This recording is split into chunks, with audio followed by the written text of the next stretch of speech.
Bismillahirrahmanirrahim. Assalamualaikum warahmatullahi wabarakatuh.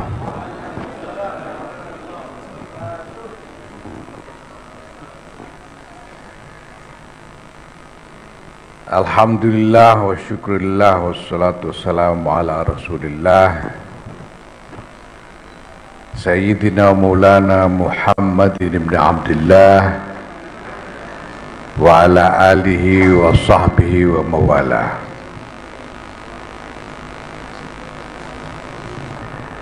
Amma ba'd.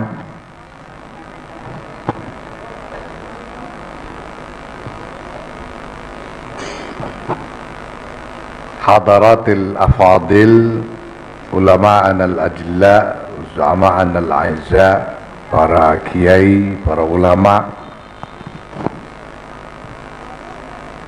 fi ma'azzukum,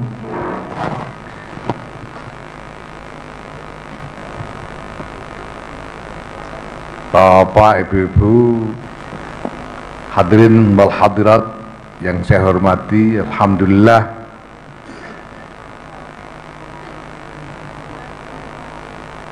saya sekarang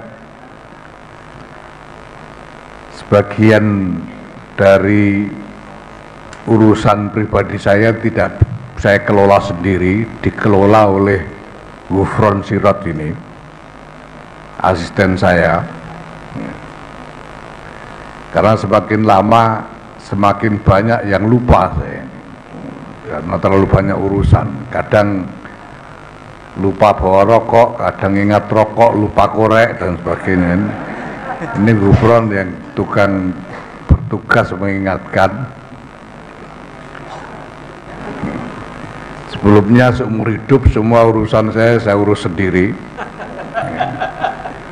Tapi sejak mau jadi ketua umum ini ketambahan macam-macam urusan, lalu diusulkan supaya saya ngambil asisten pribadi untuk ngurus urusan-urusan pribadi saya. Beberapa orang disodorkan, ada kader Fatayat, ada kader Ansor.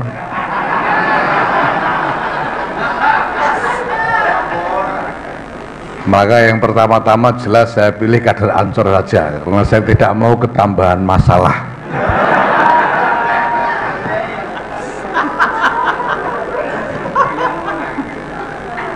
Kader Ansor saya ditawari dari berbagai macam daerah, ada yang dari Sulawesi, ada yang dari Batak, ada yang dari Jawa Tengah. Nah, ini satu dari Madura. Saya pilih yang dari Madura. Ini nanti ada hubungannya dengan peradaban.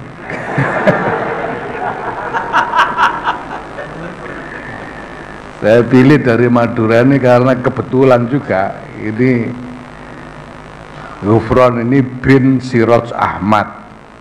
Ini dari Bani Isbat. Dan kebetulan, dan saya ingat bahwa saya sendiri walaupun secara tidak langsung juga terhubung dengan Bani Isbat, karena bibi saya, kakaknya ibu saya diambil istri oleh Kiai Bakir dari Banyuanyar, sehingga saya pikir daripada ya ini bagian dari naluri peradaban, karena kita punya naluri peradaban untuk memberi nilai lebih kepada hubungan-hubungan kekeluargaan di antara kita, sehingga ada kecenderungan untuk memilih yang masih ada hubungan keluarga, apalagi untuk masalah yang begitu dekat dengan pribadi seperti ini. Nah, naluri semacam ini, Bapak Ibu sekalian, adalah bagian dari elemen-elemen peradaban. Karena peradaban itu merupakan satu komposisi dari berbagai macam elemen yang kompleks. Ada nilai-nilai budaya, ada kebiasaan-kebiasaan, sampai kepada tatanan sosial politik yang mengatur kehidupan bermasyarakat. Itu sebabnya peradaban itu kalau bahasa Inggris disebut civilization karena menyangkut sivil, masyarakat, kehidupan masyarakat. Kalau di bahasa Arab disebut hadoroh. Hadoroh ini adalah tempat orang bermukim bersama-sama, orang-orang yang hadir di satu tempat secara bersama-sama dalam waktu yang lama. Di mana-mana ketika sekumpulan manusia berkumpul bersama-sama di suatu tempat, hidup bersama, di sana akan tercipta kebiasaan-kebiasaan, nilai-nilai, sampai kepada struktur-struktur sosial politik, mulai dari yang paling sederhana, struktur kepemimpinan, sampai dengan struktur yang lebih kompleks seperti negara. Ini adalah peradaban.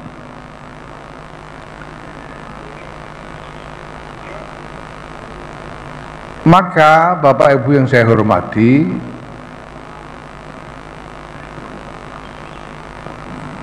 di antara yang saya yakini ketika saya membaca sejarah Islam, Sirah Nabawiyah, saya meyakini bahwa walaupun Rasulullah Muhammad sallallahu alaihi wasallam ini hanya dibebani tugas oleh Allah, yaitu tugas tabligh saja.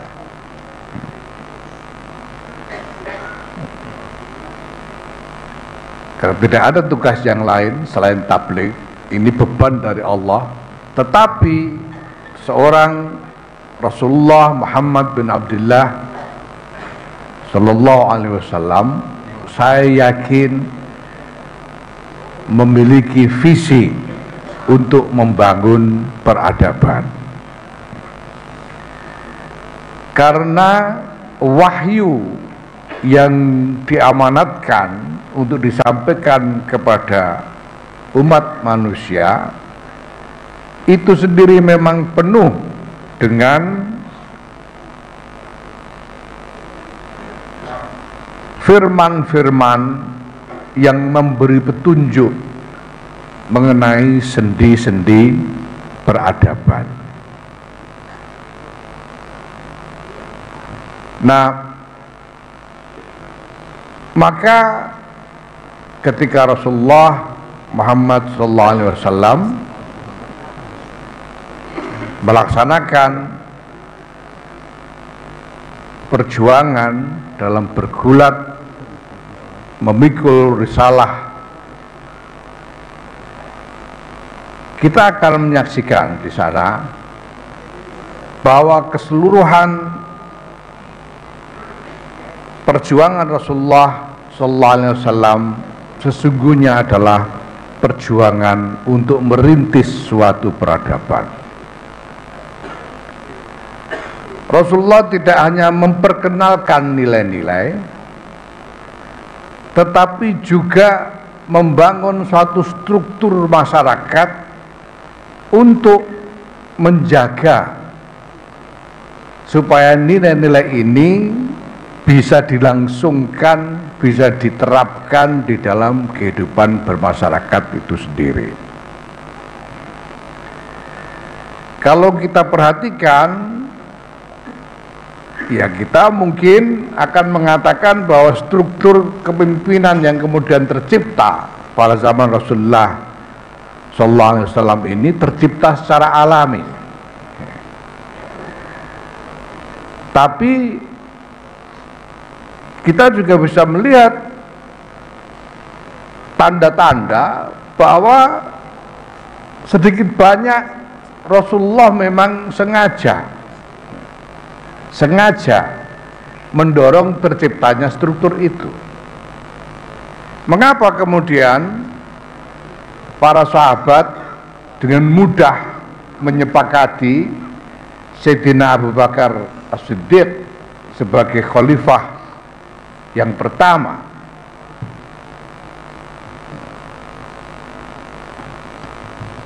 Ini karena semasa Rasulullah SAW masih ada, teramat sering Rasulullah ketika beliau uzur dari memimpin, mengimami sholat, beliau menunjuk Sayyidina Abu Bakar sebagai pengganti beliau. Tentu di sana ada dinamika yang lebih rumit, sehingga kemudian Sayyidina Umar ada pada kedudukan beliau, Sayyidina Utsman ada pada kedudukan beliau, Sayyidina Ali dan seterusnya. Tapi jelas bahwa di situ kemudian tercipta suatu struktur kepemimpinan, yaitu berarti suatu struktur sosial politik tersendiri. Nah, diteruskan oleh Sayyidina Abu Bakar As-Siddiq, diteruskan oleh Sayyidina Umar bin Khattab dan seterusnya. Inilah yang kemudian dalam sejarah setelah ratusan tahun kita melihat lahirnya suatu konstruksi peradaban Islam yang kita bisa tengarai dengan jelas ciri-cirinya dibanding dengan peradaban-peradaban selain peradaban Islam. Peradaban Islam itu peradaban yang mana? Peradaban yang ada di lingkungan wilayah-wilayah yang ditempati, ditinggali oleh umat Islam. Pada zaman puncak kebesaran Turki Utsmani, kejayaan Turki Utsmani, wilayah itu luas sekali, mulai dari Maroko di Afrika Barat sampai dengan India Barat, mulai dari Albania di Eropa di sebelah utara sampai ke Afrika Tengah, di Afrika bagian tengah, luar biasa besar, mungkin yang terbesar dibanding imperium-imperium lain yang pernah ada, lebih besar dari Eropa. Jangan-jangan ini hanya bisa dibandingkan dengan imperium yang dulu pernah dibangun oleh Iskandar Dzulqarnain yang memang meliputi wilayah yang luas sekali. Nah, Bapak Ibu sekalian saya hormati, pada satu titik tertentu dalam sejarah, peradaban Islam ini berdiri kokoh, hidup berdampingan dengan peradaban-peradaban lain di luar Islam. Kita tahu bahwa pada masa itu ada peradaban Eropa dari kerajaan-kerajaan Kristen di Eropa yang diwarnai oleh budaya, nilai-nilai dan kepercayaan-kepercayaan Kristen. Pada waktu itu juga ada peradaban Hindu yang cukup besar di India, peradaban Buddha di Cina, dan lain sebagainya. Nah, sepanjang sejarah, hubungan antara peradaban Islam dengan peradaban-peradaban yang lain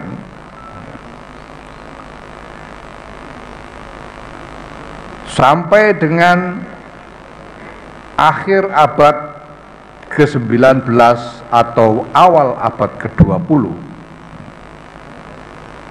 hubungan-hubungan ini diwarnai dengan hubungan konflik dan persaingan militer yang tidak henti-hentinya.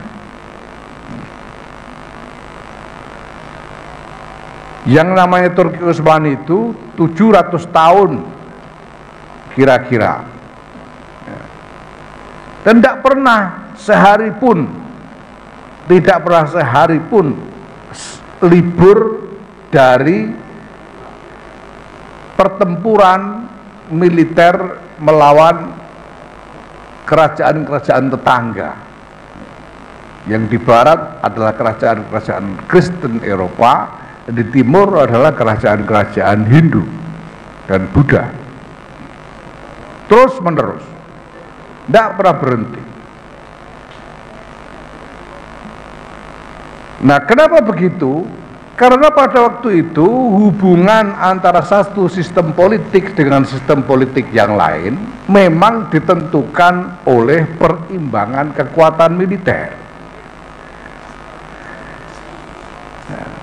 Perbatasan itu adalah bertemunya dua kekuatan militer yang bertetangga.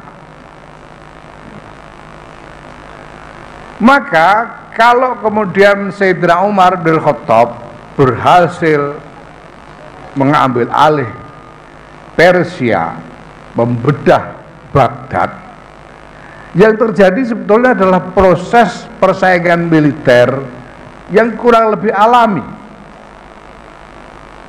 Karena ada satu garis semacam garis perbatasan yang maya, yang di situ adalah tempat di mana kekuatan militer Arab Islam bertemu dengan kekuatan militer Persia. Dan di tempat pertemuan itu persaingan terus-menerus berlangsung. Barang siapa kekuatan militernya lebih lemah, dia akan mundur. Yang kekuatannya lebih besar, dia akan terus maju. Karena Persia ini lebih lemah, mundur terus sampai Baghdad bablas diambil oleh kekuatan militer Islam. Begitu juga yang terjadi terus menerus sepanjang sejarah sampai pada era Turki Utsmani. Turki Utsmani ini memang terkenal dengan sukses militernya yang besar-besaran. Persaingan militer dengan Eropa Kristen sedemikian rupa, dan karena Turki Utsmani ini memang salah satu modal paling dasarnya adalah etos militer yang sangat kuat, maka Eropa juga makin lama makin mundur.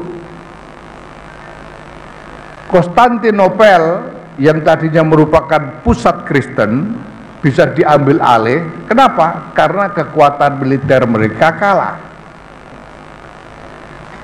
Dan persaingan itu diteruskan sampai Albania bisa diduduki, Serbia sebagian bisa diduduki, bahkan Sisilia bagian selatan Italia dulu juga pernah menjadi bagian dari wilayah Turki Utsmani. Cuma kemudian lepas lagi, dikuasai lagi oleh kerajaan Kristen Eropa.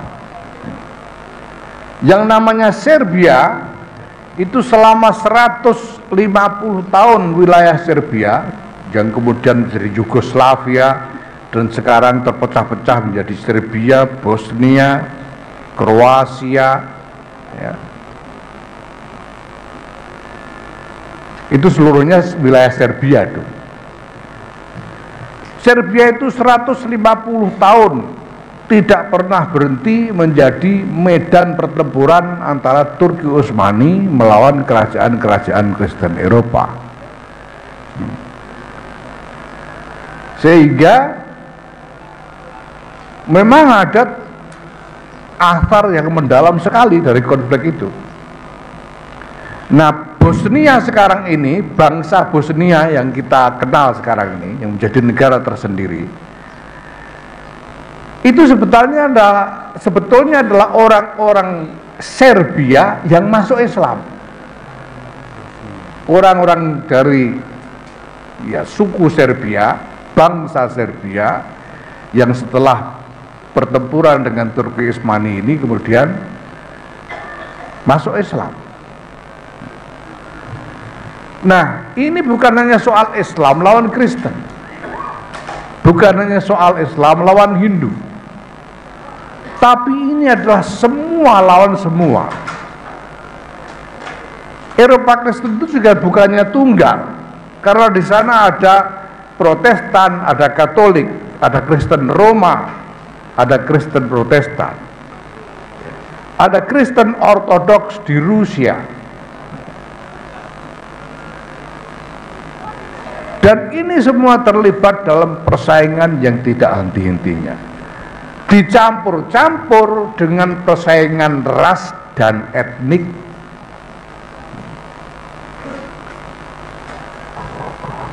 Yang namanya bangsa Slav di Rusia tidak pernah akur dengan bangsa-bangsa Anglo-Sakson di Eropa, tidak bisa akur dengan bangsa-bangsa yang disebut sebagai bangsa Arya, yaitu Jerman dan sekitarnya.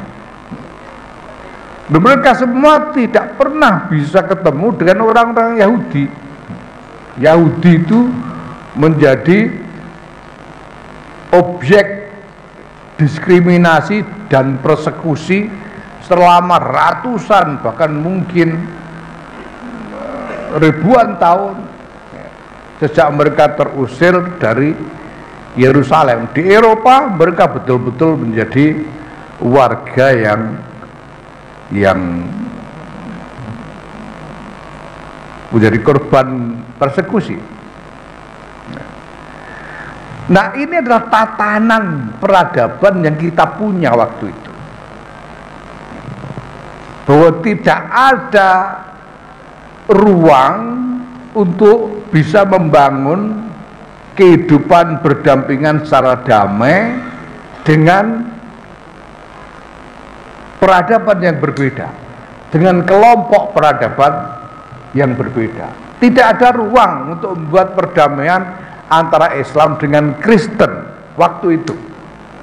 Tidak ada ruang untuk membangun perdamaian antara Islam dengan Hindu waktu itu. Tidak ada. Perang habis-habisan. Di India bagian utara sekarang ini sudah tidak ada lagi kuil Hindu yang umurnya lebih dari 200 tahun, karena dulu dihabisi oleh penguasa Moghul di India Utara. Semua kuil-kuil Hindu dihabisi. Dari ribut-ribut ada satu masjid Babri itu yang kemudian diklaim sebagai tempat lahirnya Rama. Kemudian ada kelompok FPH yang sangat kuat sekali di sana itu. FPH itu maksudnya Front Pembela Hindu, yang kuat sekali di sana, yang kemudian menuntut supaya situs tempat Masjid Babri itu dikembalikan. Dan sekarang betul-betul pemerintah tidak punya pilihan selain mengembalikan, diruntuhkan betul itu masjid dan dibangun kuil. Karena kesadaran yang terlalu dalam tentang konflik masa lalu yang memang luar biasa, konflik berabad-abad. Nah, semua konflik antar identitas ini kemudian berpuncak pertama pada Perang Dunia Pertama. Perang besar-besaran.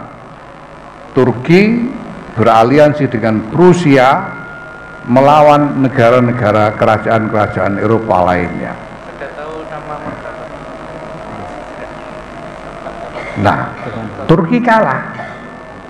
Turki ini kalah. Kalah, kemudian wilayah-wilayahnya diduduki oleh kerajaan-kerajaan pemenang. Itu sepanjang Afrika Utara yang tadinya seluruhnya adalah wilayah Turki, kemudian dibagi-bagi. Ada yang diambil Prancis, ada yang diambil Itali, ada yang diambil Inggris. Syam yang tadinya di bawah Turki Utsmani diambil oleh Inggris. Ada yang sebagian dikasih kepada Prancis dan seterusnya. Turki Utsmani hilang. Jadi bangunan peradaban Turki Utsmani yang sudah pernah jaya 700 tahun itu hilang sama sekali, nggak ada. Ya. Nah, disitulah kemudian orang bertanya-tanya, kalau Turki Utsmani ini hilang, lalu apa penggantinya? Umat Islam ini dulu pernah hidup dengan kerangka peradaban Turki Utsmani dan sekarang hilang. Terus kita ini mau hidup dengan kerangka apa? Berbagai macam norma-norma yang hidup dan dipegangi di lingkungan Islam waktu itu persis adalah norma-norma yang terkait dengan eksistensi Turki Utsmani dan hubungannya dengan peradaban-peradaban yang bertetangga. Itu sebabnya Bapak misalnya, dan ini sebetulnya sudah dimulai sejak sebelum Turki Utsmani ya, sejak zaman Bani Umayyah ini sudah luar biasa ekspansinya. Jadi zaman Bani Umayyah itu tahun 738 itu ekspansi Bani Umayyah itu sudah mencapai Perancis, sudah sampai di Toulouse di Perancis bagian tengah. Sebelum kemudian dihentikan oleh Jenderal Prancis namanya Charles Martel. Nah, itu sebabnya misalnya kita tahu bahwa konsep tentang kafir dhimmi, kafir harbi, muahad, mustakman itu adalah konsep-konsep yang muncul belakangan sesudah adanya konstelasi persaingan antar peradaban ini.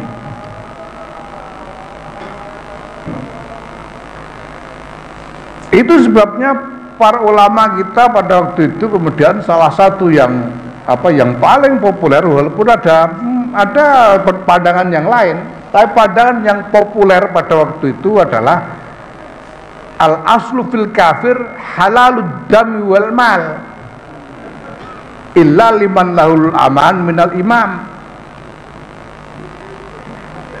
Itu al aslu fil kafir seperti itu. Dulu begitu. Kenapa? Karena ada tujuan syar'i di situ. Karena konstruksi sosial politik Islam dikepung oleh konstruksi sosial politik non-Islam yang hubungannya adalah hubungan konflik, permusuhan. Musuhan dengan Kristen, musuhan dengan Hindu, musuhan dengan siapa saja yang beda.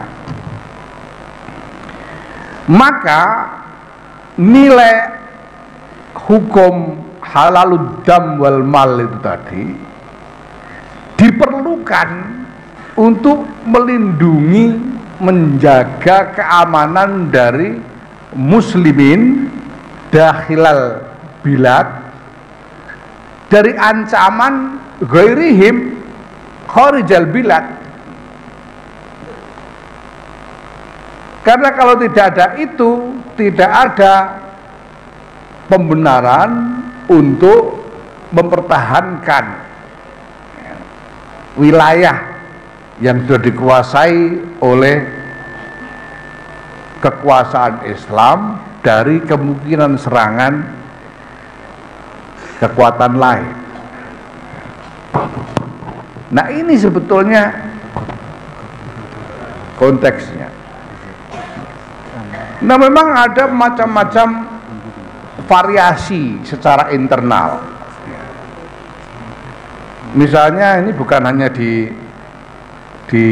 Indonesia saja atau di Jawa saja ya. Di beberapa daerah lain seperti mungkin di mana ya? Di daerah seperti di Yaman ya, atau di Sudan, itu orang-orang ini cenderung nggak suka, bahkan takut sama anjing. Kenapa? Karena Syafi'i menganggap anjing itu najis mughaladzah. Tapi orang-orang di Libanon nggak begitu takut sama anjing, biasa aja. Banyak ulama-ulama, kiai-kiai di sana pelihara anjing itu ada. Karena Hanafi, yang normanya dalam soal najisnya anjing ini lebih lunak dari Syafi'i.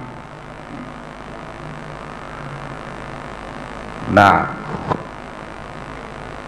tapi secara keseluruhan ada pola yang seragam kurang lebih dari konstruksi peradaban Islam ini. Tapi kemudian runtuh, hilang. Orang tidak tahu ini mau hidup dengan cara apa. Nah, eloknya ini Masya Allah, ini adalah karunia sejarah menurut saya.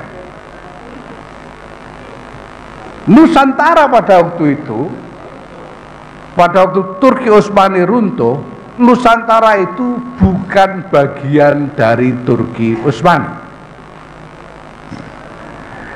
dan memang tidak pernah sungguh-sungguh menjadi bagian dari Turki Utsmani. Pada zaman pemerintahan Demak pernah ada upaya untuk menyambungkan antara Keraton Demak ini dengan Turki Utsmani, tapi Turki Utsmani sendiri tidak punya cukup kekuatan untuk mengontrol Demak sebagai bagian dari wilayahnya. Nah, karena bukan bagian dari Turki Utsmani, maka umat Islam di Nusantara ini punya mentalitas yang memang agak berbeda dari umat Islam di lingkungan Turki Utsmani. Ketika Turki Utsmani itu jatuh, kalah perang dan kemudian runtuh, kita di sini ini tidak merasa ikut kalah, tidak terlalu merasa ikut kalah, karena kita bukan bagian dari Turki Utsmani. Waktu itu kita adalah Hindia Belanda, ratunya kafir, dan kita punya konstruksi peradaban kita sendiri. Nah, maka saya maknai motivasi Kiai Abdul Wahab Fathullah membuat komite Hijaz untuk bertemu dengan Abdul Aziz sendiri pada waktu itu sebetulnya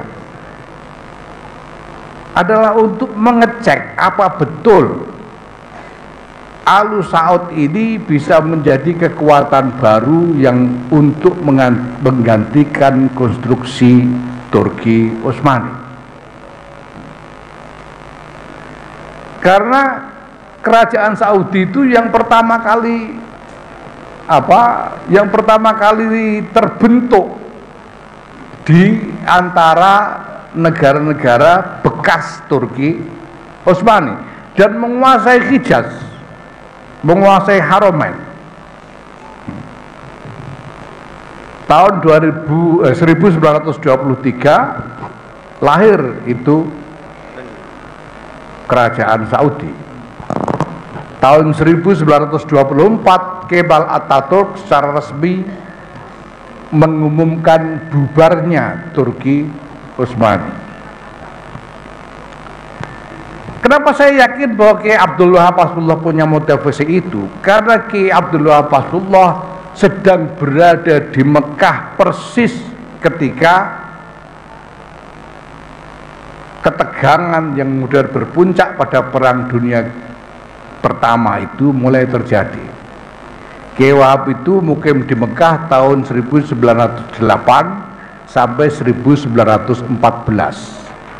Mulai tahun 1911 ini ketegangan sudah sangat memuncak antara Turki Utsmani dengan negara-negara Kristen Eropa. Meletus perang pada tahun 1916 persis tahun 1914 meletus Perang Dunia Pertama.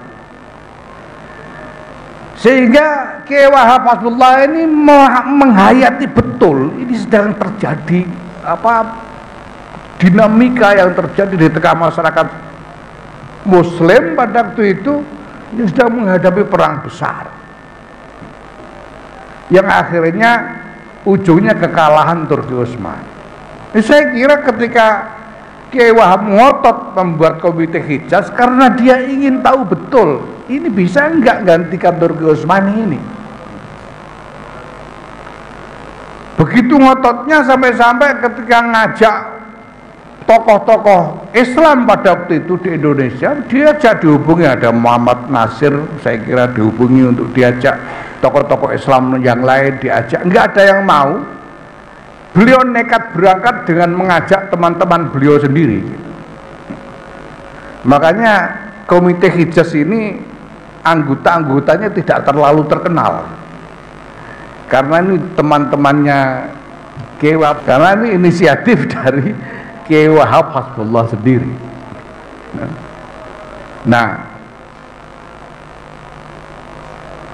bahwa kemudian sepulang dari Hijaz, Kiai Wahab mengusulkan kepada gurunya Kiai Hasyim Asy'ari untuk mendirikan organisasi baru, organisasinya ulama.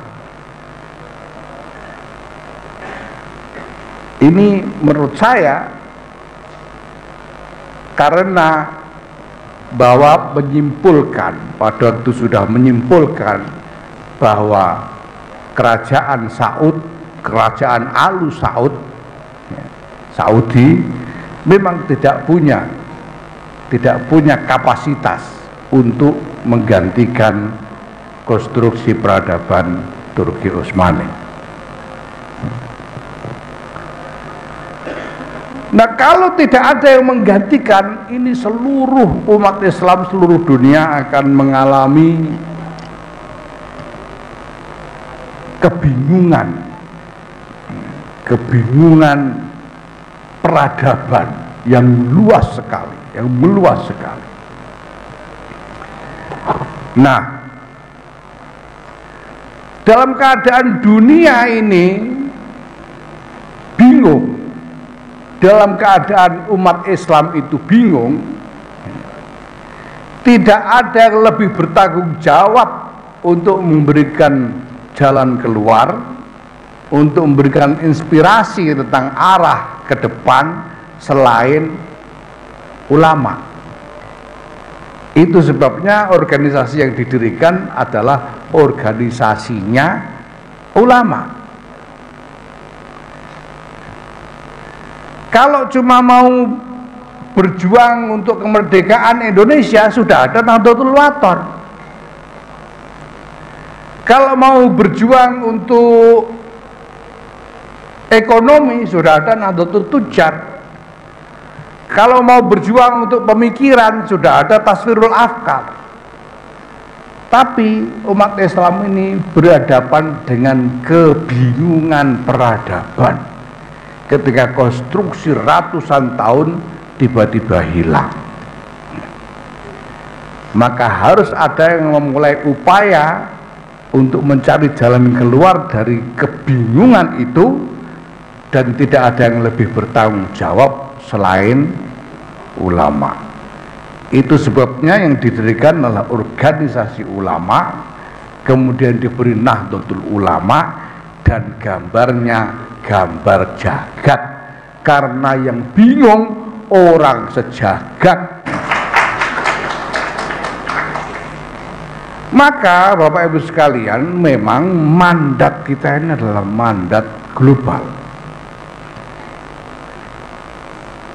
Kenapa kita ini masih begini, kok masih melarat semua begini? Ya kita emang sedang pada titik ini. Dulu saya sampaikan di Bangkalan kemarin, dulu kiai-kiai kita yang mendirikan Nahdlatul Ulama itu, Kiai Hasyim Asy'ari dan santri-santrinya itu adalah orang-orang jajahan. Orang-orang jajahan yang di mata Belanda martabatnya sama dengan budak, bahkan sama dengan anjing martabatnya. Sehingga di kantor-kantor gubernur dikatakan anjing dan inlander dilarang masuk. Maksudnya inlander itu pribumi. Pribumi ini orang-orang jajahan. Tapi beliau berani berpikir tentang peradaban.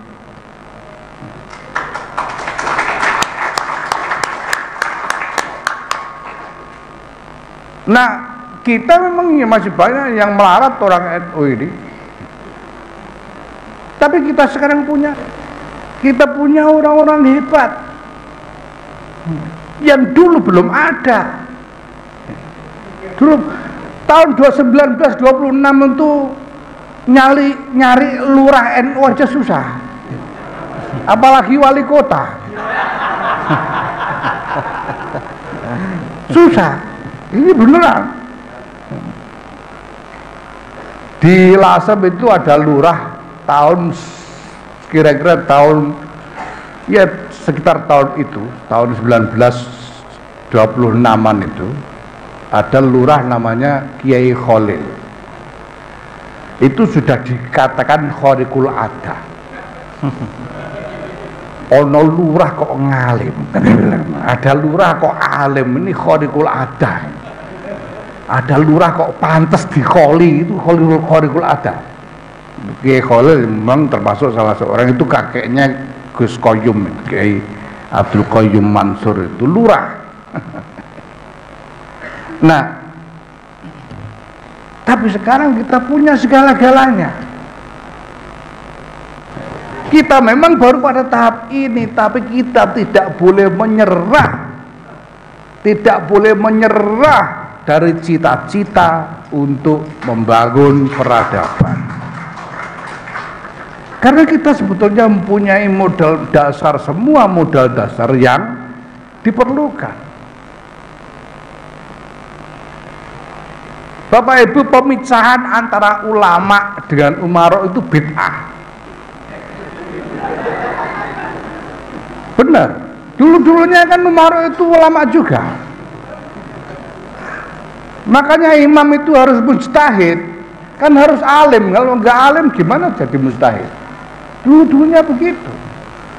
Sayyidina Abu Bakar itu min ulama sahabat. Begitu juga Sayyidina Umar dan lain-lain. Pemisahan ulama dari umara itu bid'ah. Tapi itu terjadi karena keadaan.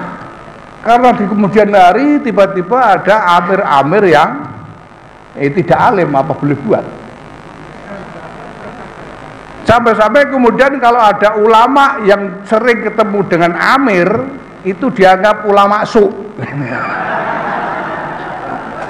Karena udah pisah ini antara umara dengan ulama ini. Karena kebutuhan. Nah, ini Bapak Ibu ya, ini yang penting ingin saya sampaikan ini. Di wilayah-wilayah, di sebagian besar wilayah Islam yang lain di luar Nusantara, ya, yang namanya ulama itu ya khudamaul ilm, gitu saja. Yang namanya ulama itu ya mereka hanya mengabdi kepada ilmu, mengajar, ya. Selebihnya itu menjadi petugas-petugas negara sebagai qadhi, sebagai pengurus madrasah, sebagai pengurus perpustakaan istana dan sebagainya. Imam Ghazali itu dulu pengurus perpustakaan istana. Gurunya itu Syekh Nizamuddin kalau salah, itu kepala madrasah. Yang lain-lain qadhi ini semuanya digaji oleh pemerintah. Kenapa? Karena di wilayah Islam itu punya sultan muslim yang mengambil tanggung jawab pada semua urusan umat Islam, sehingga mereka jadi umarok betul. Karena semua urusan umat ini yang melakukan riayah adalah sultan. Ya, ulama tidak melakukan riayah. Mari kita lihat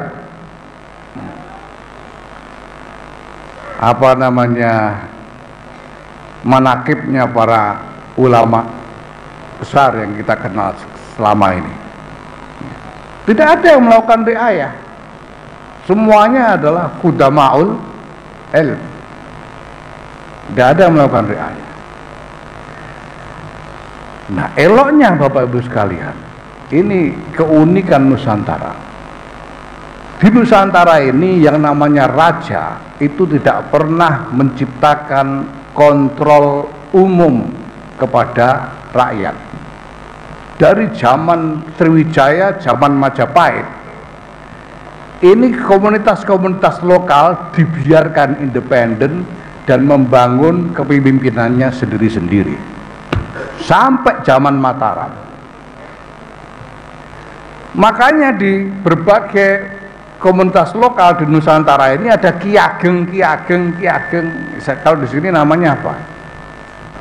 Yang memimpin komunitasnya sendiri bebas dari raja-raja di pusat. Ada Demak tapi ada kiageng Giring, ada kiageng Pemanahan, ada kiageng Gribek dan sebagainya. Yang mereka semuanya independen. Nah, ulama kita ini terserap ke dalam struktur yang independen ini, sehingga kita punya tradisi bahwa ulama kita lah yang justru melakukan riayatul ummah.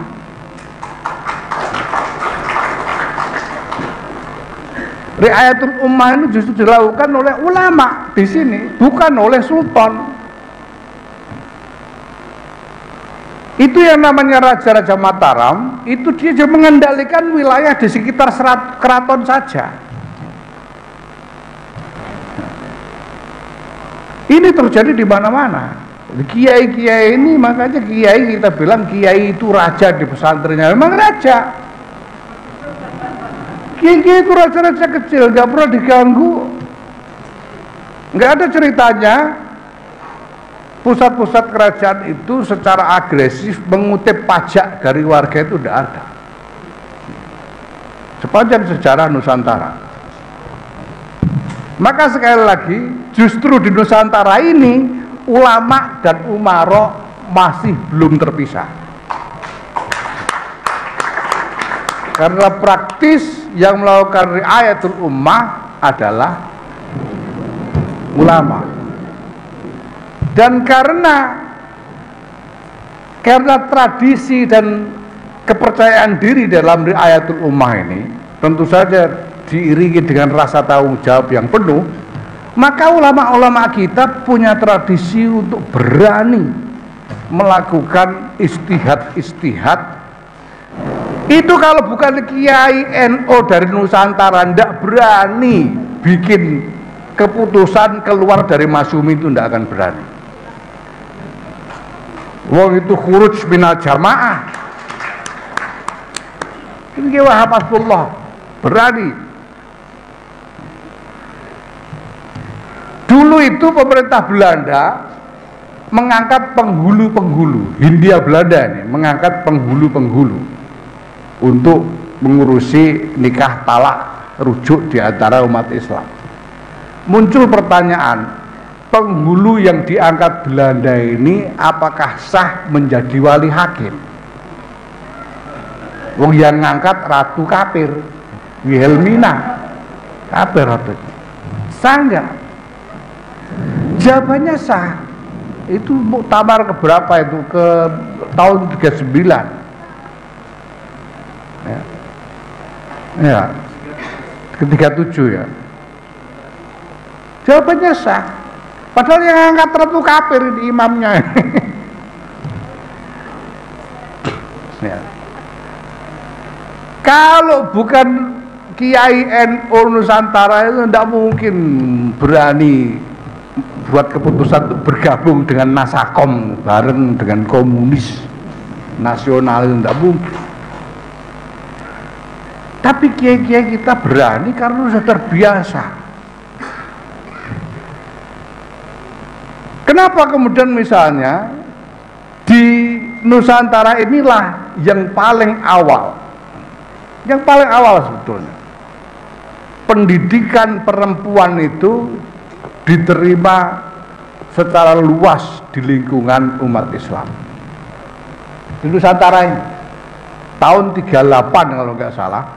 Itu di dalam muktamar sudah ada nyai siapa itu 2 orang yang maju ke podium dan bicara, kami menuntut untuk diberikan hak lebih karena perempuan juga membutuhkan pendidikan agama. Sehingga akhirnya tidak lama kemudian tahun 46 kalau tidak salah dibentuk Muslimat Nahdlatul Ulama. Kenapa dengan mudah kiai-kiai kita menerima itu? Loh, ibu nyai-nyai disuruh berorganisasi loh, ini disuruh pidato kemana-mana itu.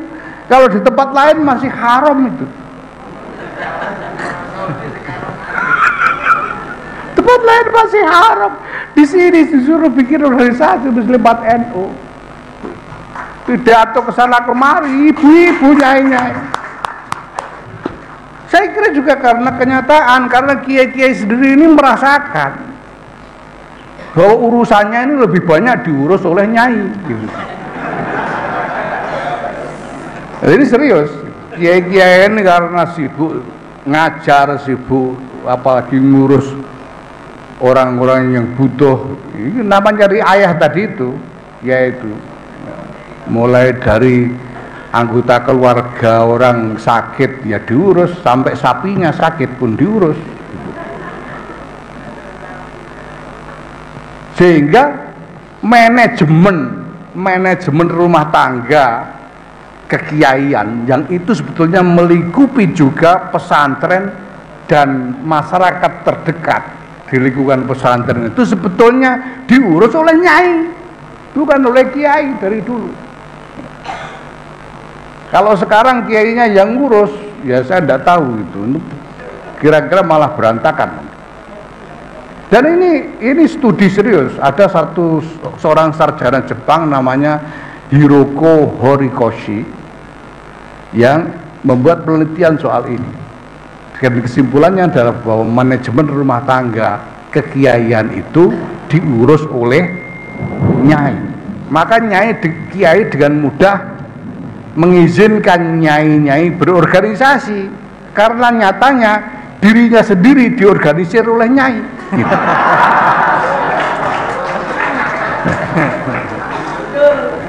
Nah, oke. Sekarang kita berhadapan dengan realitas yang di sini dikatakan peradaban global multipolar. Ini sesuatu yang sama sekali baru.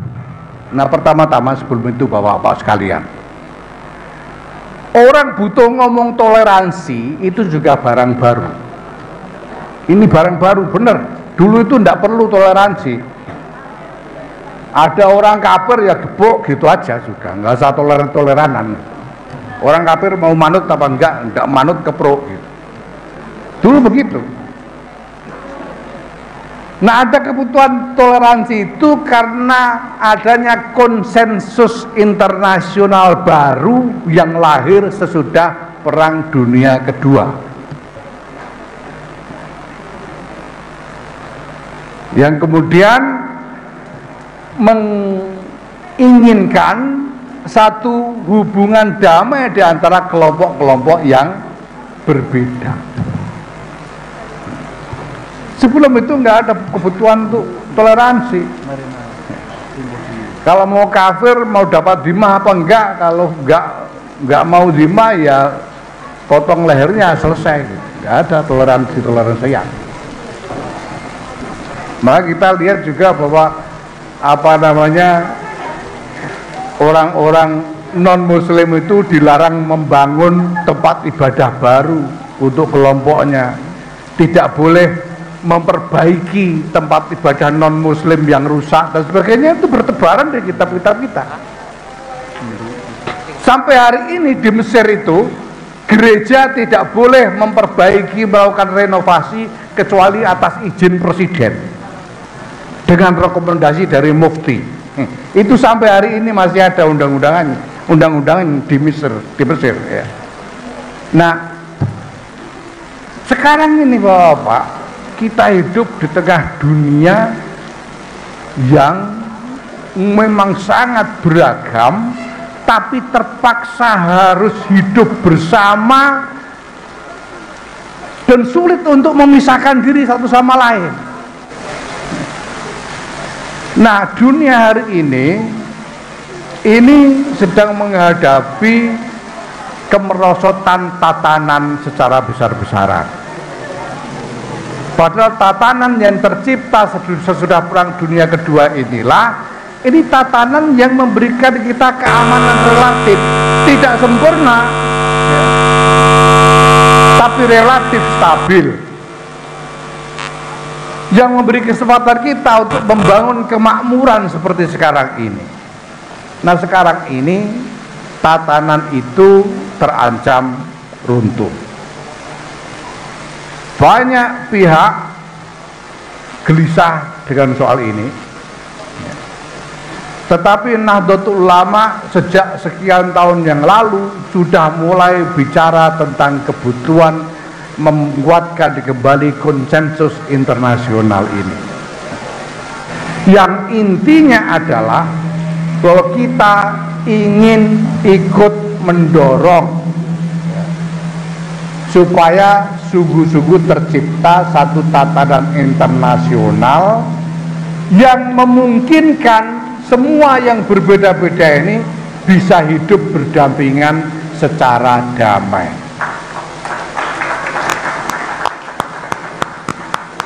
Kenapa begitu? Karena kita yakin ini adalah pilihan dari para muassis. Para muassis dulu itu sudah membuat pilihan untuk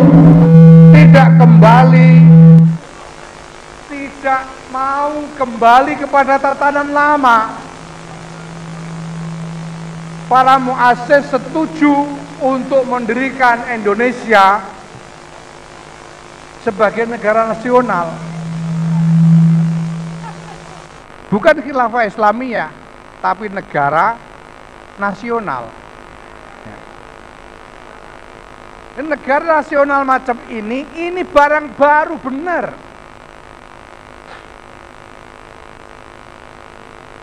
Jenengan cari dalil di kitab manapun, nggak ada ini dalil yang soreh tentang negara nasional.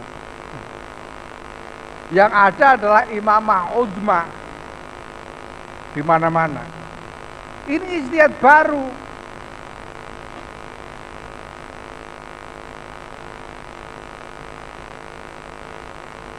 Negara nasional yang didirikan atas dasar konsensus di antara kelompok yang berbeda-beda. Kalau kita lihat sejarah, yang pertama kali memproklamirkan diri sebagai negara itu adalah memang Alu Saud, mendirikan kerajaan Saudi atas nama kemenangan militer, atas nama supremasi militer. Kemudian Turki, Republik Turki, atas nama sisa-sisa Turki Utsmani yang sudah runtuh waktu itu. Dan Negara Kesatuan Republik Indonesia adalah yang pertama kali diproklamirkan sebagai negara nasional atas dasar kesepakatan di antara kelompok-kelompok yang berbeda-beda, dan para muassis ikut dalam kesepakatan itu. Ini adalah tatanan peradaban yang baru. Nah, maka Bapak Ibu sekalian, kalau sekarang kita ditanya, kita mau pilih mana? Mau kembali kepada tatanan yang lama atau mempertahankan tatanan baru ini? Walaupun tidak sempurna, jawaban kita adalah kita tetap ingin ikut mempertahankan, menyempurnakan, dan mengukuhkan tatanan baru ini. Kenapa? Karena para muassis dulu pilih ini. Kalau enggak, para muassis yang bisa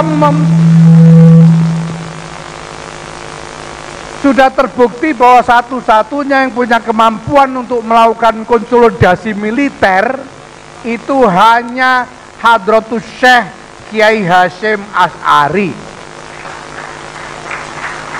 Kalau tidak ada resolusi jihad, tidak akan pernah ada perang kemerdekaan. Hanya kita yang punya kemampuan untuk menggalang kekuatan militer yang berarti. Kalau mau para muassis bisa mendirikan khilafahnya sendiri di Indonesia ini, tapi tidak, para muassis memilih bersepakat dengan yang lain-lain untuk mendirikan negara Kesatuan Republik Indonesia. Ini pilihan para muassis. Walaupun kalau perang mesti menang. Mau perang sama siapa waktu itu? Inggris saja lari, apalagi yang lain. Pasti menang. Tapi tidak, para muassis tidak mendirikan khilafahnya sendiri, tapi ikut bersama yang lain-lain mendirikan NKRI. Nah, ini Bapak, satu hal yang harus kita pegangi sungguh-sungguh.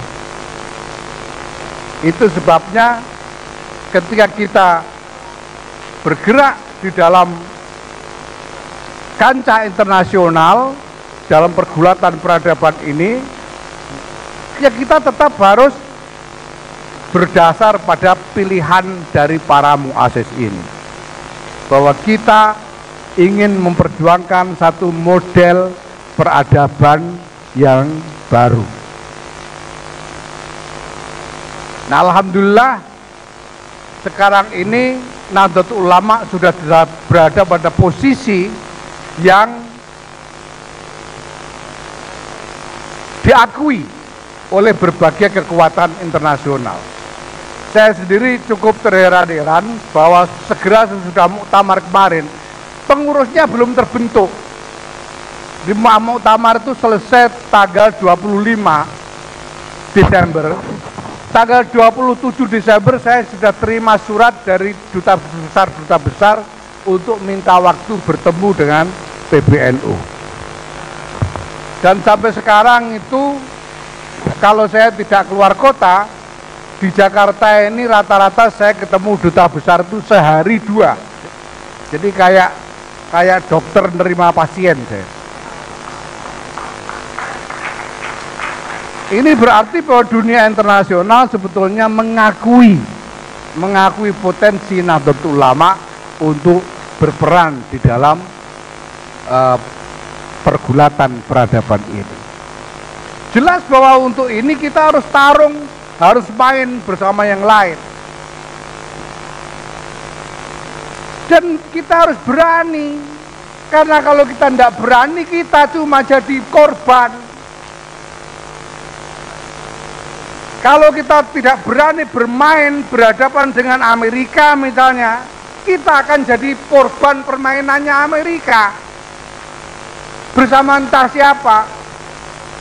Kalau kita tidak berani bermain menghadapi Israel, kita akan jadi korbannya Israel.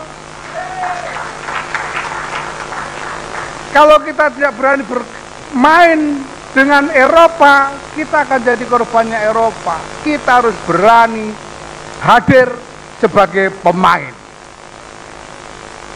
Kita katakan kepada kekuatan-kekuatan dunia ini, kalian main, kami main.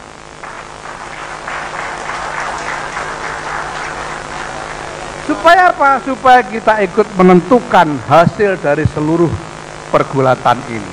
Walaupun sekarang kita belum tahu, tapi visinya sudah jelas.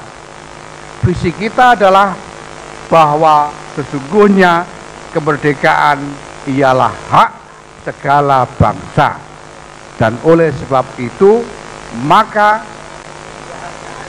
penjajahan di atas dunia harus dihapuskan karena tidak sesuai dengan peri kemanusiaan dan peri keadilan. Visi kita adalah melaksanakan ketertiban dunia yang berdasarkan atas kemerdekaan, perdamaian abadi, dan keadilan sosial. Itu visi kita. Tarungnya bagaimana? Ya mari kita lakukan. Pokoknya ya pencak gitu. Sepencak-pencaknya gitu. Supaya kita tidak cuma jadi korban. Saya ingin mengajak kepada Bapak Ibu sekalian untuk memelihara semangat ini dalam diri kita semua. Nah, tugas kita di dalam negeri ini apa? Tugas kita di dalam negeri ini adalah membuktikan bahwa Nahdlatul Ulama ini mampu menjadi kekuatan yang menyangga keutuhan peradaban Indonesia. Jangan sampai Indonesia ini pecah di depan pengawasan kita. Kita harus menyangga keutuhan Indonesia ini dengan cara apapun yang kita mampu. Ini sebagai bukti bahwa kita juga punya kemampuan untuk memperjuangkan perdamaian, keamanan, dan stabilitas peradaban dunia. Bapak Ibu sekalian, saya mohon maaf kalau terlalu panjang, karena ini masalah yang memang cukup kompleks dan saya tidak ingin ada salah paham. Saya biasanya kalau ngomong sepotong-sepotong itu biasanya lalu viral. Jadi supaya ini tidak viral, saya harus ngomong agak panjang. Biasanya kalau di Ansor, saya sejak 2011 saya mengisi sendiri topik ini untuk pelatihan-pelatihan Ansor tingkat nasional, dan biasanya saya butuh 5-6 jam untuk topik ini di dalam pelatihan Ansor ini. Ini sudah khulasoh yang cuma mungkin 1/6-nya saja. Nah, mudah-mudahan ini bisa terus kita jadikan wacana supaya ya saya sendiri yakin ya nanti kita bisa perdebatkan ini, tapi keyakinan saya bahwa memang inilah mandat kita. Apa gunanya Kiai Ridwan Abdullah mendapatkan isyarah gambar jagat kalau kita tidak berani mengurus jagat?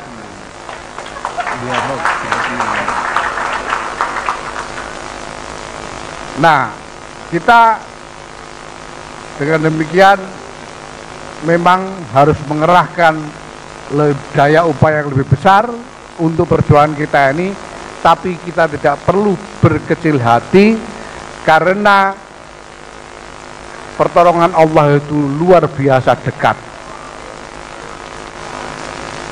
Nah, ini Bapak Ibu, saya mohon maaf jika ada kekurangan-kurangan. Saya juga mohon maaf karena memakai waktu cukup panjang, tapi harapan saya adalah bahwa semoga semua ini bisa lebih mendekatkan kita pada dialog.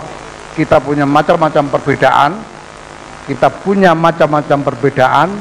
maka ujian kita pertama-tama adalah apakah kita mampu mendialogkan perbedaan-perbedaan kita itu sehingga kita bisa tetap utuh bersatu. Dan ini saya anggap adalah kesempatan emas untuk memulai dialog-dialog itu. Mudah-mudahan bisa berlanjut ya, secara lebih baik di masa-masa yang akan datang. Wallahul muwaffiq ila aqwamit thoriq. Wassalamualaikum warahmatullahi wabarakatuh.